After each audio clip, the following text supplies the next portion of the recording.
शक्ति से विष्णु पालन करते हैं, तप की ही शक्ति से ब्रह्मा सृष्टि करते हैं। तब आधार या सृष्टि भवानी जाग कर समझाया कि आप भी जाकर के तप करो। तो कहते हैं कि जब उनको 3 बार सुनाई दिया तो उन्होंने भी तप करना प्रारंभ किया, और उस तप से क्या हुआ, भगवान विष्णु प्रसन्न हो गए, प्रकट हो गए। भगवान ने दर्शन दिए और कहा कि अब आपको सृष्टि सृजन करनी है। ब्रह्मा जी ने कहा कि प्रभु इतना बड़ा काम हमें दे दिया और कहीं अहंकार हो गया हमें तो,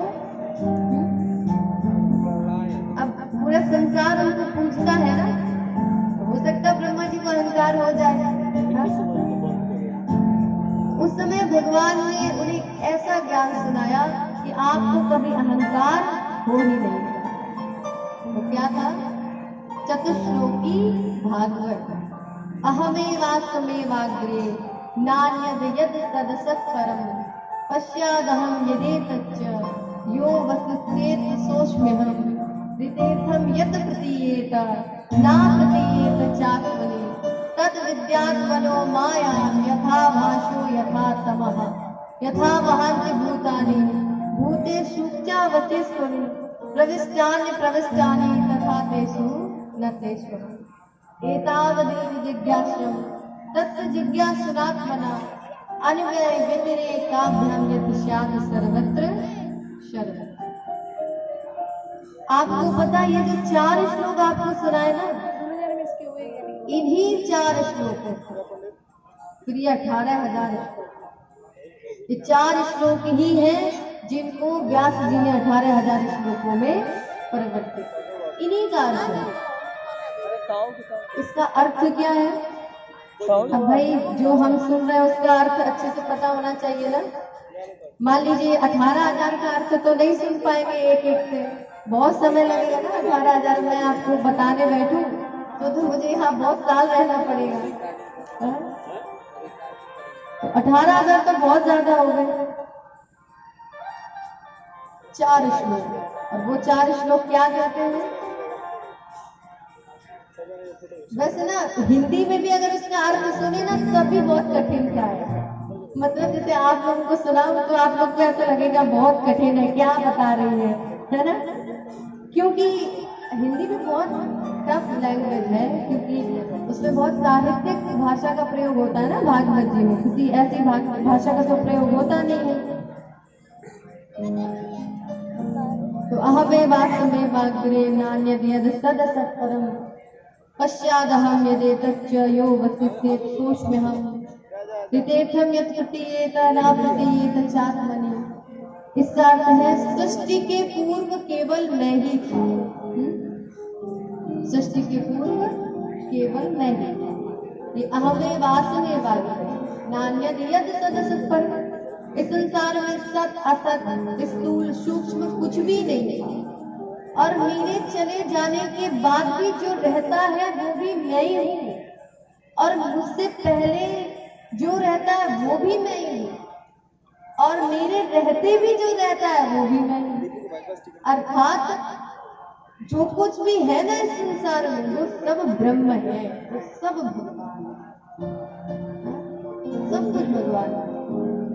अब जब हम इतनी छोटी सी बात 18,000 श्लोकों में नहीं समझ पा रहे हैं, भाई कठिन है बहुत, जैसे कि आप हैं, आपको लगता होगा कैसे सब भगवान है, सब भगवान है, तो ये माने कैसे कि सब भगवान है? आपको पता, आपने कथा नहीं सुनी, आपने विठल भगवान की कथा सुनी नहीं सुनी होगी। तुकाराम जी की कथा सुनी। एक तो वैसे संत हुए, तुकाराम जी ऐसे संत थे कि एक बार वो भोजन करने जा रहे थे, 2-4 रोटियां ही थी उनके पास।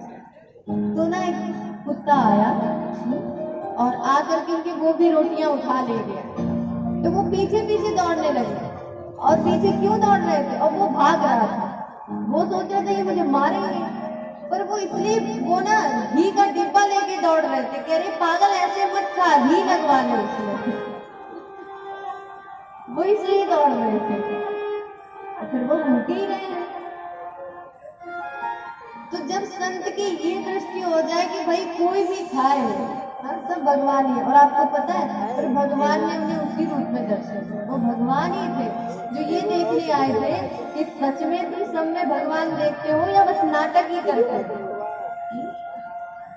जब हम किसी से ईर्ष्या न रखें, किसी का बुरा न सोचे, तो समझो हमारे अंदर भगवान की कृपा है जो हम इतने अच्छे स्वभाव के होते जा रहे हैं। अब ये बड़ी बात हो गई 18,000 श्लोक। एक छोटा सा श्लोक जो आप लोग डेली बोलते हो, पूजा करते हो, कौन सा? त्वमेव माता च पिता त्वमेव, बोलते हो ना? त्वमेव माता च पिता त्वमेव बंधुश्च सखा त्वमेव, बोलते हो? कितना छोटा सा श्लोक है, इसका अर्थ कितना अच्छा है।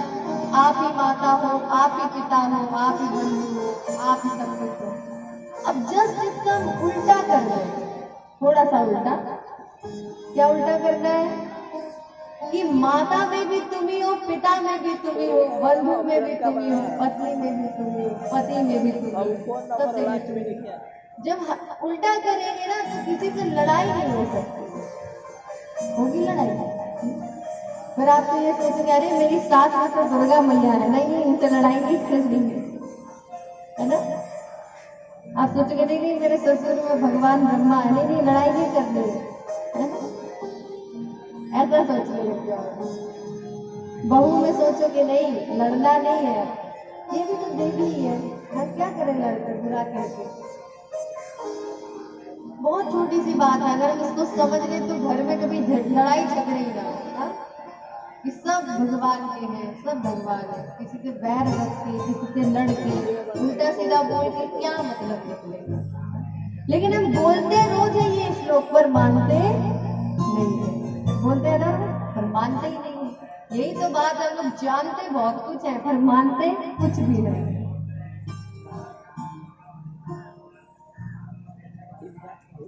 चतुश्लोकी भागवत सुनाई। अब ब्रह्मा जी बोले कि शायद अब मुझे प्रभु आपकी कृपा है, अब मुझे अहंकार नहीं होगा, तो उन्होंने सृष्टि प्रारंभ की। तो और जिसमें से उनके 4 पुत्र ये हुए, सनत कुमार और कश्यप, ब्रह्मा जी के पुत्र, मारीच ब्रह्मा जी के पुत्र हैं। ऐसे 10 भगवान के पुत्र जो ऋषि है। हम सब ऋषि के ही तो पुत्र हैं, ऋषि की संतान है। जब हम ऋषि की संतान है तो हमारा जीवन भी वैसा ही होना चाहिए ना, उनके जैसा, हमारे पूर्वजों के जैसे। हम इस संसार में जो भी है ना सब ऋषि की संतान है, सब। लेकिन हम मानते हैं, कुछ लोग कहने लगते हैं आप लोग मनुवादी हो, है ना? हम लोग मनुवादी हो जाते हैं, ठीक है भाई मनुवादी सही। और क्या, जब मनु हमारे पूर्वज तो बिल्कुल मनुवादी है, किसी और को क्यों मानेंगे। उन्होंने 10 प्रकार की सृष्टि की, लेकिन उन्हें ना संतोष नहीं हुआ। अभी लोग ब्रह्मा जी के विषय में इतनी बुरी बुरी बातें फैलाते हैं सोशल मीडिया में, मतलब निगेटिव लोग होते हैं, हमारे पक्ष के नहीं है। वो लोग कहते हैं कि ब्रह्मा जी ने अपनी पुत्री के साथ ऐसा वैसा किया, कहते हैं ना। अभी देखो भागवत जी सामने आके देखो कि क्या लिखा है। आप उसको पढ़ते हैं भागवत जी तो पता ही होना चाहिए, पता ही होगा कि भागवत जी में स्पष्ट रूप से लिखा है, ये तृतीय स्कंद है, इसका ये 12वां अध्याय, तृतीय स्कंद का 12वां अध्याय का ये 28वां श्लोक है। वाचम भूतरम तन्वीं स्वयंभू हरितीं मना अकामा चक्रे, अकामा चीज लिखा, अर्थ भी लिखा, श्रीधर गोस्वामी ने टीका की है ना भागवत जी, तो उसमें स्पष्ट रूप से लिखा है कि बस वो ये सोच रहे थे कि अरे मेरी पुत्री कितनी सुंदर, ये सोचा, कुछ किया नहीं था। करना तो दूर की बात, ऐसा उल्टा सीधा सोचा भी नहीं था उन्होंने। अब फिर भी लोग आके क्या क्या बोल देते, अरे ब्रह्मा जी ने तो ऐसा किया था, ब्रह्मा जी ने तो वैसा किया था, बोलते हैं ना ब्रह्मा जी के बारे में। अरे भाई आप किसी की बातों में क्यों आ जाते हो, आप पढ़ो, पढ़ करके देखो, फिर उत्तर दो लोगों को, हाँ? कि देखो ये लिखा है, तुमने कहाँ से पढ़ लिया कि उन्होंने ऐसा किया या ऐसा सोचा। आपको पता है ऐसा होता है, कोई बड़ी बात नहीं है कि पिता है, अगर पिता को उसकी पुत्री बहुत प्यारी लगती है तो वो सोच लेता है कि मेरी प्यारी बड़ी सुंदर है ना मेरी पुत्री, और ठाकुर जी ने बड़ा सुंदर बनाया है, ऐसा पिता भी सोच लेता है। कभी कभी ऐसा थोड़ा ना कि नहीं सोचता, लेकिन इतना सोचने मात्र के कारण उनके जो पुत्र थे, 10 जो पुत्र थे ऋषि आदि, वो सब जान गए, क्योंकि तब लोग जान जाते थे मन की बातें। तो वो जान गए, तो वो बोले, अरे पिताजी आप ऐसा क्यों सोच रहे हैं कि बहुत सुंदर है, हमारी बहन बहुत सुंदर है। तो उन्हें बड़ी लाज सी आई कि अरे मैंने ऐसे क्यों सोचा कि ये बहुत सुंदर है मेरी पुत्री। बस इतना सोचने की वजह से उन्होंने दुख में ही अपने शरीर को त्यागा। अब बताओ, इतना बड़ा पश्चाताप किया उन्होंने, हाँ? सिर्फ सोचने के कारण कि मैंने ये कैसे सोचा कि मेरी पुत्री इतनी सुंदर। और लोग कितना बड़ा कलंक लगा देते हैं ब्रह्मा जी के ऊपर, हाँ? तो भागवत जी ज्यादा महंगी नहीं आती है, पर उनको पढ़िए, हाँ? तब उनका मोल समझ में आएगा। पढ़िए, रखिए मत, उनको पढ़िए कि इसमें क्या सही है, क्या बताया, लोग क्या क्या गलत बता रहे हैं। व्यास लोग भी है ना, पता नहीं क्या क्या बातें करेंगे, पर वो नहीं बताएंगे जो गलत है, जो गलत तरीके से फैला हुआ, उसी को बताना चाहिए ना। सब जानते हैं कि कृष्ण ने ऐसी लीला की थी, हाँ? सबको पता है कि ध्रुव ने तपस्या की थी तभी भगवान मिले थे, लेकिन ये तो बताओ कम से कम कि क्या सही है और क्या गलत है, हाँ? यही तो भागवत जी है, यही तो वक्ता का था, यही श्रोताचार्य है। तो अभी आपको कोई शंका हो ना तो आप मेरे पास आ जाना, मैं आपको श्लोक भी दिखा दूंगी और पूरा हिंदी अर्थ भी पढ़ा दूंगी, है ना। अब लगता नहीं है कि अब ऐसी कोई शंका होगी, क्योंकि इतनी दृढ़ता के साथ कहना, है ना, यही काफी हो सकता है। उन्होंने मानसी सृष्टि की तो वो 10 पुत्र हुए उनके, पर उन्हें अभी भी संतुष्टि नहीं हुई, तो ब्रह्मा जी ने फिर से अपने एक बार शरीर को छोड़ दिया, और जब शरीर को छोड़ दिया तो 2 भाग हो गए। एक भाग से महाराज मनु और एक भाग से महारानी शत्रुपा का प्रादुर्भाव। तो मनु और शत्रुपा का एक जोड़ा उत्पन्न हुआ, वो हाथ जोड़ करके खड़े हो गए कि अब आप ये बताओ पिताजी कि आपकी क्या आज्ञा है, हम क्या करें। तो उन्होंने कहा कि तुम सृष्टि का सृजन करो और पृथ्वी लोक के तुम ही एक राजा हो और आराम से रहो। तो वो हाथ जोड़ करके कहने लगे कि पृथ्वी हो तब तो रहे ना, पृथ्वी ही नहीं है, तो पहले तो आप पृथ्वी को जल से बाहर निकालिए। अब ब्रह्मा जी सोचने लगे कि ऐसा क्या करें। ये तो देखिए भगवान की ही कृपा है, भगवान का ही कार्य हम सब करते हैं। अगर ये सोच करके हम कार्य करें, हर कार्य करें, तो पता है हम बंधन में नहीं बंधेंगे। लेकिन हम जहाँ से ये सोच रहे थे मैं कर रहा हूँ, वहीं से बंधन प्रारंभ है। मनु महाराज ने भी सारे गृहस्थ जीवन के धर्मों का पालन किया, पर फिर भी मनु जी ये कह रहे हैं कि मैंने जो किया वो भगवान की आज्ञा से और कर्तव्य बोध से किया, ना कि भोगवादी दृष्टि से किया, हाँ? उन्होंने आज्ञा दी तो अपना कर्तव्य करने लगे। पितामह ब्रह्मा जी को चिंता हुई, उसी समय इत्य विद्याय तो नाशा विवराट सहसानग वराह तो निर्गाद अंगुष्ट परिमाण कहा कि नासिका से अंगुष्ठ मात्र के भगवान प्रकट हुए और जो कि बड़े विशाल होते चले गए। उनका स्वरूप देखा तो सब कहने लगे बोलिए वराह भगवान की जय। ऐसे वराह अवतार होता है। महाराज मनु के कारण पहला अवतार हुआ। अभी लोग क्या करते हैं कि कहते हैं हम लोग मनु मनु मनु बहुत कहते हैं, मनुस्मृति के अनुसार चलते हैं, ऐसा लोग कहते हैं। तो आपको एक बात पता है, मनुष्य और पशु में भेद क्या होता है? सोचो मनुष्य और पशु में क्या भेद होता है, कुछ अंतर तो होता ही होगा।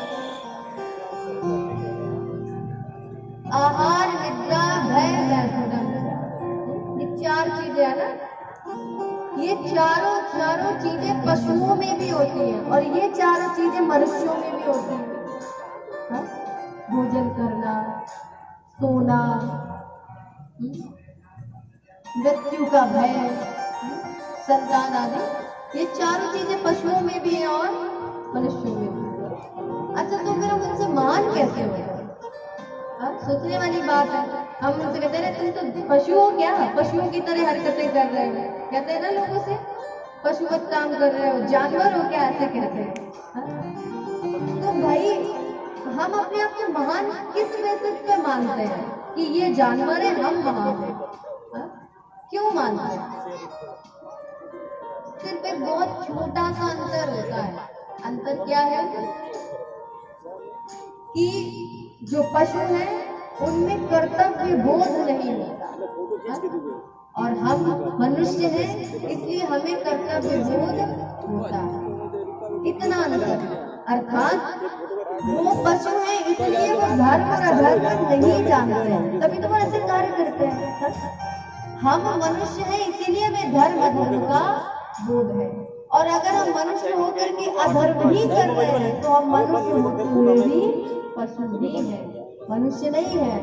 भले ही हम उनसे कहते रहे कि आप ये जानवर है, ये जानवर, जबकि पशु तो हम, क्योंकि हम मनुष्य होकर के भी धर्म बोध नहीं समझ रहे हैं, अधर्म और धर्म नहीं समझ रहे हैं, तो हम ही पशु हुए ना।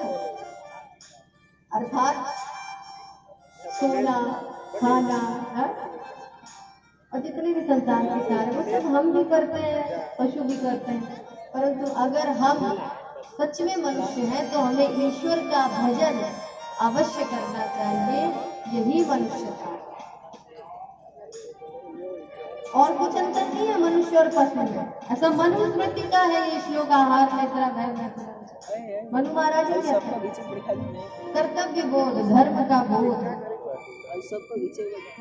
हम महाराज मनु की संतान है, मनु से ही मनुष्य शब्द की उत्पत्ति हुई। अच्छा, आप आदमी हो क्या? आदमी तो वो लोग कहते हैं ना, आदम हव्वा, है ना, ये उन लोग के शब्द होते हैं। अच्छा, इंसान है हम लोग, इंसान इंसान भी नहीं है ना, इंसान इंसानियत वो तो उन लोग के शब्द होते हैं, हमारे नहीं है ना। हम लोग क्या है, मनुष्य है, क्योंकि हम महाराज मनु की संतान है, इसलिए मनुष्य है। तो अगर हम मनुष्य हैं तो हमें मनुष्य की तरीके से ही कार्य करना चाहिए, न कि इंसान की तरह, ना आदमी की तरह। मनुष्य में क्या है, कर्तव्य बोध है। मनुष्य का धर्म सबसे ज्यादा श्रेष्ठ धर्म है, और आपको पता है भगवान खुद कहते हैं मुझे मनुष्य जीवन इतना प्यारा लगता है, इसीलिए मैं बार बार मनुष्य बन करके आता हूँ। भगवान को सबसे ज्यादा प्यारे हैं हम सब, इसलिए तो वो मनुष्य बन जाते हैं, आके लीलाएं करते हैं, आनंद आता है। और हम सब देखो समझते ही नहीं अपने आप को, कि हम मनुष्य बने हैं तो कुछ भजन पूजन भगवान का करते चले। मनुस्मृति में शिक्षाएं दी गई बड़ी अच्छी अच्छी। हमारा धर्म क्या कहता है, आपको पता है, आप वेद मंत्र बोला करते हो प्रतिदिन, लेकिन आपको पता नहीं होता कि आप वेद मंत्र बोलते हो, है ना। अभी जैसे आपको बताऊं, जैसे हम आए तो बहुत सारे लोगों ने कहा अरे आप तो अतिथि देवो भव, है, आप तो हमारी मेहमान है, देवता है। हम लोग ये डेली बोलते हैं ना, बातों बातों में अपना अपना ज्ञान देने लग जाते हैं, अरे अतिथि देवो भव, मातृ देवो भव, पितृ देवो भव, कहते हैं ना हम लोग। आपको पता है ये सब वेद से आए हैं। हाँ, ये कोई वो थोड़ा ना है कि ऐसे किसी ने बना दिया है और बस बना दिया तो लोग मतलब कहने लग गए, हाँ, ऐसा नहीं है, ये सब वेद से है, यजुर्वेद से है, कृष्ण यजुर्वेद से। और इनका जो फिर उपनिषद आया तो 33 उपनिषद में है। यजुर्वेद के ये मंत्र है कि मातृ देवो भव, पितृ देवो भव, आचार्य देवो भव, अतिथि देवो भव, और भी है स्वाध्यायान्वा प्रमदितव्यम, ये सब उसी में आते हैं। दीक्षांत में जो आप देखेंगे वैदिक सूक्त की संग्रह करके पुस्तक है गीता प्रेस है, उसमें सारे सूक्त हैं वेदों के, औषधि सूत्र, मेधा सूत्र, सरस्वती सूक्त, पुरुष सूक्त और बहुत सारे जल सूक्त, मतलब हर प्रकार के सूक्त हैं। उसी में लास्ट में अंतिम समय में एक शिक्षा सूक्त करके है, दीक्षांत, मतलब जो जब गुरु अब नहीं होता पर पहले ऐसा होता था, जब गुरु किसी को जनेऊ संस्कार होता था ना एक को, तब जब वो गुरुकुल ले जाते थे तो ये सारी शिक्षाएं देते थे उनको कि आपको जीवन भर इनका पालन करना, तभी आप समझे जाओगे कि आप एक गुरुकुल में पढ़े हो, आप पढ़े लिखे हो, एक आप गंवारी समझे। अब इनका अर्थ क्या हुआ? मातृ देवो भव, मतलब कि माता देवी होगी। तो विचार करने की बात है, कोई भी माता देवी होगी तो धुंधली भी देवी होगी, है ना? माता देवो भव, फिर तो सूर्पनखा भी देवी होगी। हाँ, वो अपने संतान के लिए देवी हो सकती है, पर सबके लिए तो देवी नहीं हो सकती।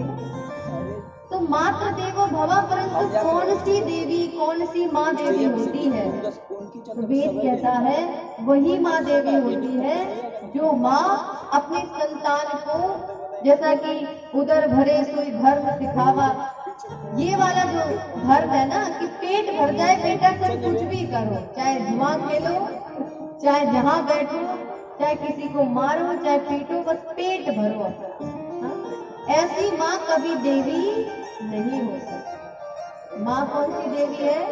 कभी संतान से कहे बेटा कुछ भी हो जाए पर तुम अपना धर्म कभी मत त्यागना, चाहे पेट भरे या ना, क्योंकि धर्म से हम हैं, हमसे धर्म नहीं है, ये हमेशा याद है। लोग क्या सोचते हैं, अरे हम हैं तभी धर्म। अरे मूर्खो, क्या धर्म हमारे सहारे चलता है? वो तो बहुत पहले से था, जब हम थे भी नहीं धरती पे। तो भाई धर्म से हम हैं, हमसे धर्म नहीं है, इसलिए हमें उनकी बात माननी, उन्हें हमारी बात नहीं माननी। पिता कौन देवता होता है? पितृदेवो भव। जो पिता कभी अपने पुत्र को ये न सिखाए कि बस तुम मेरा नाम करो, चाहे गलत रास्ते पे जाओ चाहे अच्छे रास्ते पे। जो पिता हमेशा कहे कि कुछ भी हो जाए पर आपको अच्छे रास्ते पर ही चलना और किसी के साथ कभी कुछ गलत करना ही नहीं, वही पिता तो देवता है जो दैवी गुणों से संपन्न अपने पुत्रों और संतानों को बनाए। अब तो दैत्यों वाले काम सिखाए तो कैसे देवते हैं? देवता तो तभी है ना जब दैवी गुण सिखाए अपने संतानों को। अच्छा, आचार देवो भव, गुरु कौन सा देवता होता है? गुरु तो वही देवता है ना जो अपने संतान का उद्धार करते हैं। आपको पता है अभी क्या है, टीचर होते हैं, गुरु नहीं होते हैं। क्या होते हैं? टीचर। और टीचर और गुरु में ट्यूटर होते हैं, अंतर होता है। टीचर की क्या है जिम्मेदारी? तुम आ गए, ठीक है, सब कंप्लीट है, जाओ फीस भर जाओ टाइम से। हा? आपको पता है आप गुरु नहीं है, आप टीचर है।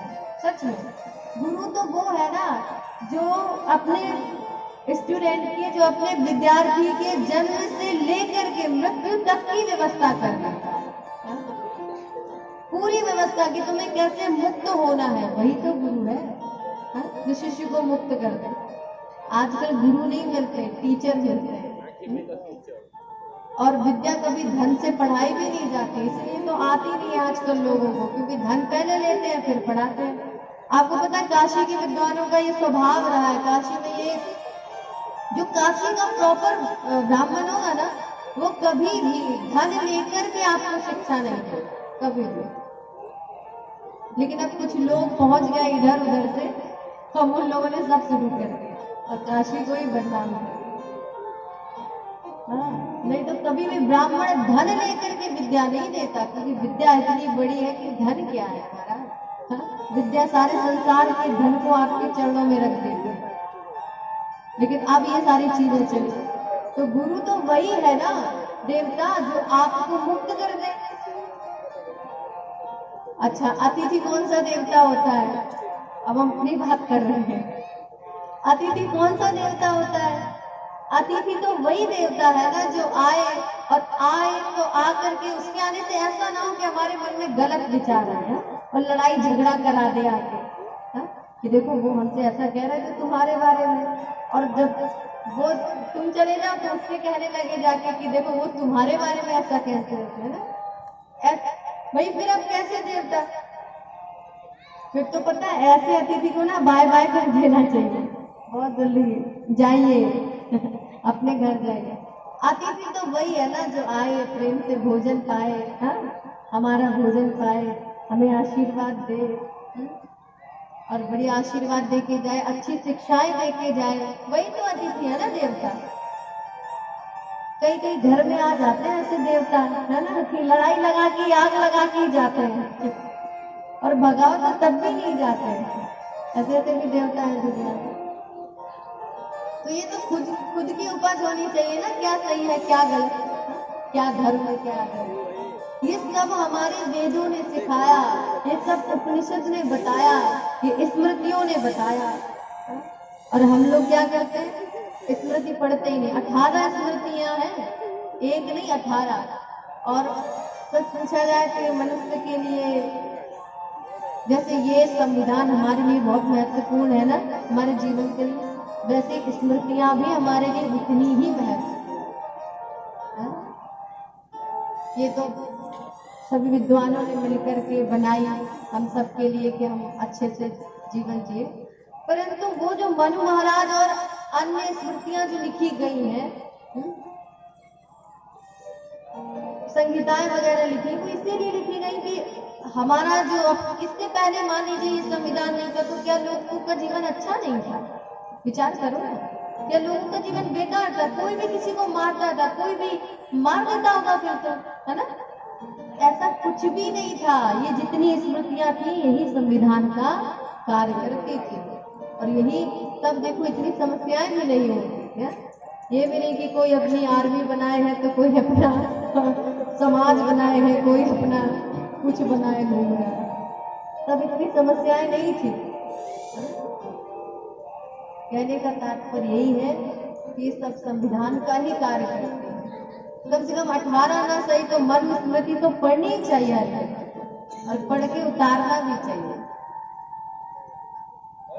ऐसे मनु महाराज के हम संतान हैं जिन्होंने इतनी अच्छी अच्छी शिक्षाएं दी, और फिर भी देखिए हम लोगों को कहने में शर्म आती है, और लोग हम लोगों को कैसे कैसे पिन करते हैं बार बार, अरे तुम लोग मनुवादी हो, मनुवादी हो, मनु सभ्यता से हो। तो भाई हमने पढ़ा है ना, इसीलिए मानते हैं अपने पूर्वजों को। अब पढ़े लिखे गंवार होते तो नहीं मानते, पढ़े लिखे हैं, संस्कृत भी पढ़ लेते हैं, है ना, हिंदी भी पढ़ लेते हैं, तो पढ़ पढ़ के समझते हैं और मानते हैं।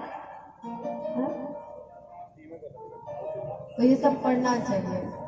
आप लोगों को भी इतना नॉलेज सबको होना चाहिए, मतलब अपने बच्चों को इतनी नॉलेज देनी चाहिए ना आपको कि हमारा धर्म सनातन कितना उत्कृष्ट धर्म है, संपूर्ण धर्म है, कितना महान है, ताकि वो किसी भी समाज में रहे, किसी भी शहर में रहे, किसी भी देश में रहे, पर अपने धर्म की बात आए तो हमेशा आगे खड़े है ना, उसको उसका मान सम्मान गौरव बढ़े, ऐसी शिक्षा देनी चाहिए। मनु जी के कारण भगवान का प्रथम अवतार हुआ, आज भगवान वराह का अवतार हुआ।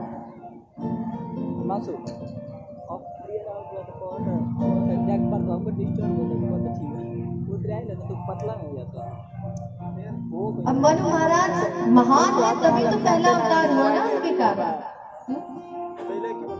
भगवान का। वो था वराह, वो था वराह।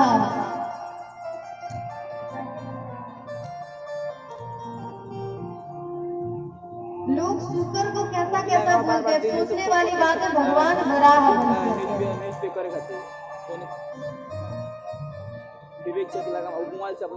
शुकर बन करके आए ना दिल्ली से विवेक चक इलाका में खूब फोन करता है, सब फोटो शुकर मतलब बुरा होता है, लोग उसको बुरा मानते हैं, छूने योग्य।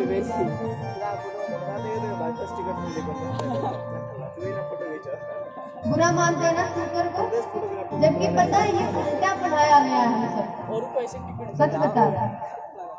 हम सबको ये उल्टा पढ़ाया है। सूकर तो, अच्छा एक बात बताओ, सूकर ने जैसे जन्म लिया तो क्या इसने उन्हीं के घर पे जन्म लिया था पहली बार? हाँ? किसी ने देखा कि वो उनके घर में जाके, मतलब उनके खानदानी है, फैमिली मेंबर थे, है ना? ऐसा तो नहीं था। फिर हम ऐसा क्यों कहते कि वो उनके हैं? हाँ, वो वही पाल सकते हैं, वही तो, वो तो पेट है, उसे कोई भी पाल सकता है। दुनिया में लोग पालते हैं, हम लोग नहीं पाल रहे। जबकि पता है अगर सूकर अशुद्ध होता तो भाई उसको तो लक्ष्मी जी माना जाता है, हाँ?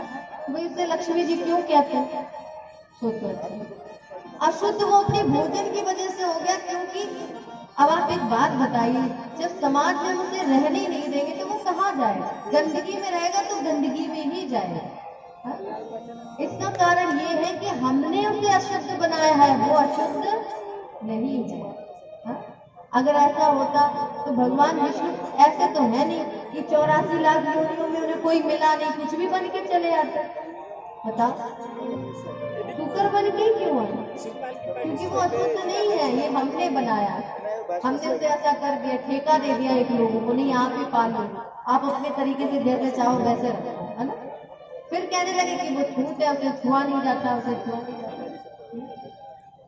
ऐसे तो कुत्ता भी घर में नहीं पालना चाहिए, है? चांडाल होता है तो क्यों पाल लेते हैं? गोद में लेके घूमते हैं ना? घुसने नहीं देना चाहिए घर में कभी भी। अपना जो आंगन है वहां किसी कुत्ते का प्रवेश ही नहीं होना चाहिए।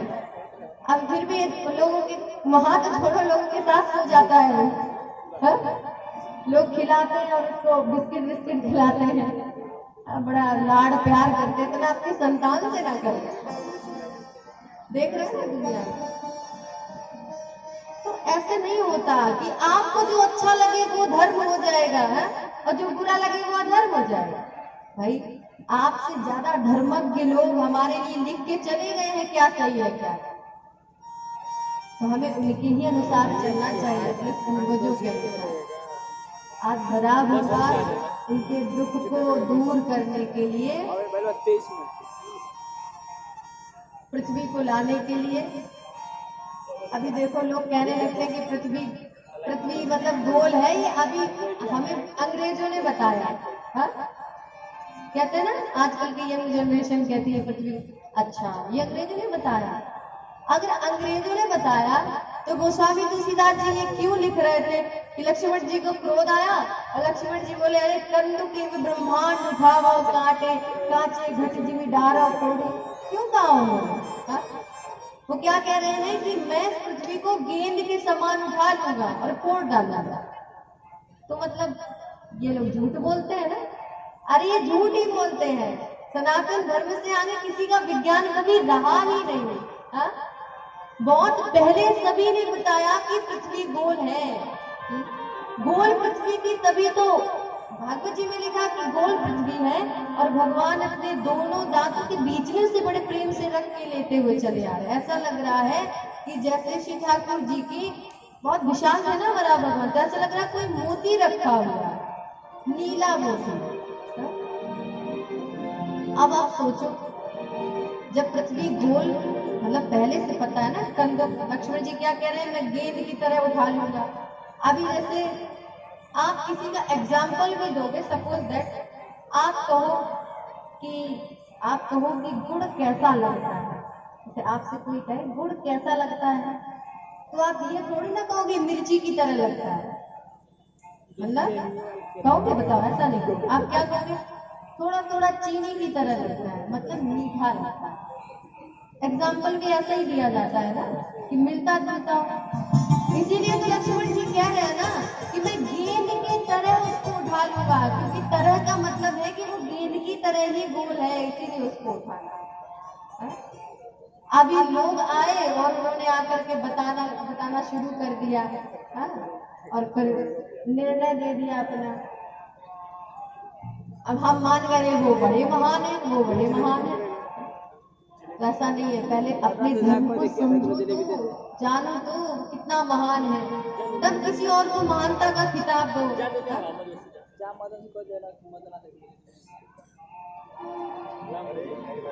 इसलिए कहते हैं थोड़ा पढ़ लेना चाहिए।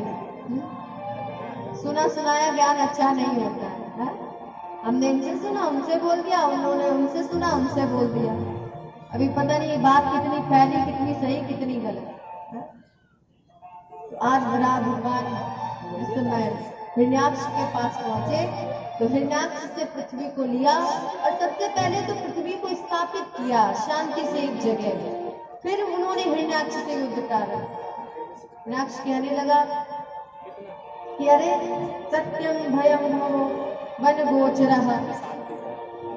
कहता है अरे ये शूकर कहाँ से आया, इतना विशाल शूकर तो हमने देखा ही नहीं आज तक, हमसे युद्ध करने के लिए आया। उस समय भगवान ने भी कहा अहो ग्राम सिंह। उन्होंने कहा अरे बारे ग्राम सिंह, आओ जरा हमसे युद्ध करो, पता चलेगा। ग्राम सिंह मीन्स होता है गांव का शेर। गांव का शेर कौन होता है आपको तो पता ही होगा ना। हाँ, गांव के शेर होते हैं, वो दूसरे गांव में जाएंगे तो भाग आएंगे। अपने गांव में शेर होता है। अभी ना अब संस्कृत तो उतना जानता नहीं है, मतलब थोड़ी उसको मंद बुद्धि होते हैं दैत्य। तो दैत्य कहने लगा अरे वाह ये तो मेरी तारीफ कर रहे हैं। ग्राम सिंह कह रहे हैं आप तो लड़ना ही पड़ेगा भाई, हम अपने गांव के शेर हैं, इनको लड़के बताएंगे। युद्ध प्रारंभ कर दिया। भगवान ने अपनी गदा का ऐसा प्रहार किया कि कह रहे विदेव शास्ते नमसा सहत्वया यश्याम स्वतेजो अग्निम वारणावधा।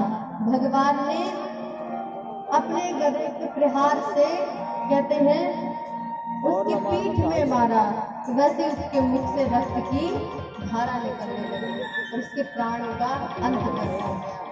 भगवान ने पृथ्वी को आश्वासन दिया कि अब आपके ऊपर मेरे ये सारे पुत्र रहेंगे, आप उनकी माँ की तरह इनका पालन करिए। महाराज मनु आराम से पृथ्वी पर रहने लगे अपनी पत्नी शत्रुपा के साथ और सृष्टि का सृजन। लेकिन उन्हें भगवान को नहीं छोड़ा, भगवान विष्णु की सेवा करते थे। बहुत सेवा करते। ऐसा हमारा भी जीवन होना चाहिए कि हम गृहस्थ तो हो पर एक उच्च कोटि के गृहस्थ हो कि हमारी गृहस्थी को देख करके लोग ये कहें अरे ये तो विरक्त है, ये तो महान है। गृहस्थी भी महान होती है, लोग कहें अरे महान गृहस्थ है। हमारे गांव में नहीं है ऐसे लोग, ऐसा जब लोग कहते हैं तब समझिए कि अब आप विरक्त हो। अगर धीरे धीरे इसी माध्यम से, जैसे कि पहले खुद से कितना प्रेम होता है ना, मेरे हम अपने से ही प्रेम करते हैं, अपना कुछ किसी को नहीं दे सकते। तो पत्नी से विवाह हो गया तो पत्नी से प्रेम करने लगे। अब पत्नी से इतना प्रेम किया कि पूछो ही मत। इतना प्रेम किया कि अपना सुख दुख भूल गए। इतना प्रेम किया कि अपनी माँ का भी सुख दुख भूल गए, अपने पिता का भी सुख दुख भूल गए। मतलब हुआ क्या, हमारा जो मोह था वो डाइवर्ट हो रहा है स्टेप बाय स्टेप, है ना। कहाँ गया, पहले खुद से था, माता पिता था, अब माता पिता से खुद में आया, फिर अपने से भी हट गया, पत्नी में चला गया।